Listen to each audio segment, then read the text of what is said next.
Choo-choo-choo-boogie, woo-woo. Whoop-whoop, choo-boogie, choo-choo. Choo-choo-choo-boogie, take me right back to the track, Jack. Hi, I'm Steve Troy, the CEO and founder of Aerofund Financial, and welcome to the Aerofund Business History Minute.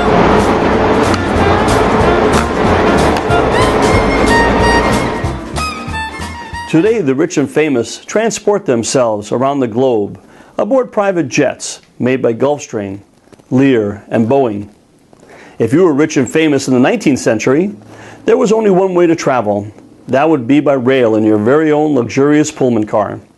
George Pullman built private Pullman cars for the wealthy, as well as sleeping cars and dining cars for the masses. Pullman didn't invent the sleeping car concept. That honor belonged to Theodore Woodruff. The Woodruff Sleeping Car Company was founded with a small investment from a young railroad superintendent by the name of Andrew Carnegie. Woodruff had patented the sleeping car, but that didn't stop Pullman from creating his own. During ensuing patent lawsuits, even Carnegie had to admit that Pullman put out one hell of a good sleeping car. That might have been the reason Carnegie would eventually decide to merge the two companies, keeping Pullman at the helm. Carnegie's trust in George Pullman was well placed. By 1892, the Pullman Company would have 2,000 leased railroad cars operating on 126,000 miles of track and 14,000 employees, making them all rich. Pullman perfected one other concept, the company town. Pullman built whole cities for his employees to live and shop. Everyone was happy until all came crashing down in the aftermath of the great financial panic of 1893. To save the company, Pullman lowered salaries by 30%. What Pullman failed to do was lower rents and costs at the company towns.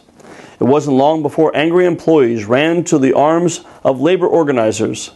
A staunch Republican, Pullman fought back, calling on President Grover Cleveland to mobilize federal troops to break the strike. Sadly, 30 men died and scores more were injured before the strike ended. Pullman died just 3 years after the strike. His heirs were so fearful that Pullman's employees would dig up his grave, they buried him in a lead-encased mahogany coffin set in cement covered with welded railroad tracks. The whole process took 2 days. A sad end to a remarkable industrialist.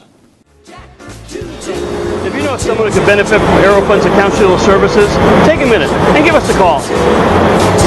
Take me right back to the track, Jack.